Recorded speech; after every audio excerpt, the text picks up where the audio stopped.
Mobile phone ও internet ব্যবহারের খরচ আবারও বাড়ানোর উদ্যোগ নেওয়া হয়েছে।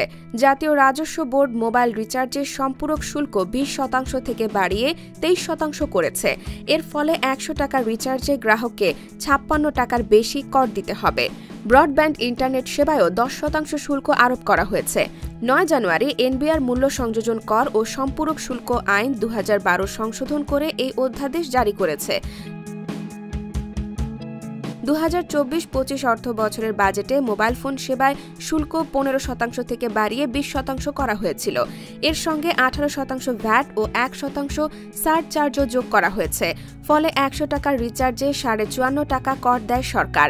তবে 6 মাস পর আবারও শুল্ক বাড়ানো হয়েছে, যা 18,87 লাখ সিম কার্ডধারীর ওপর প্রভাব ফেলবে।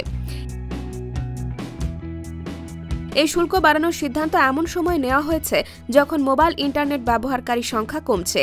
বিটিআরসির তথ্য অনুযায়ী অক্টোবর মাসের তুলনায় নভেম্বর মাসে প্রায় 40 লাখ ব্যবহারকারী কমেছে। বিশেষজ্ঞরা আশঙ্কা করছেন, শুল্ক বাড়ানোর কারণে মানুষ মোবাইলে কথা বলা কমিয়ে দিতে পারে, যার ফলে রাজস্ব আরও কমতে পারে।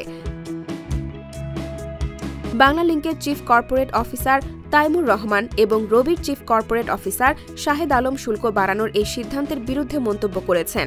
তারা বলছেন, শুল্ক বাড়ানো গ্রাহকদের জন্য অতিরিক্ত বোঝা তৈরি করবে এবং এর ফলে রাজস্ব কমতে পারে। 2015-16 অর্থ বছরে প্রথমবারের মতো মোবাইল ফোনে কথা বলার ওপর 3% শুল্ক আরোপ করা হয়েছিল।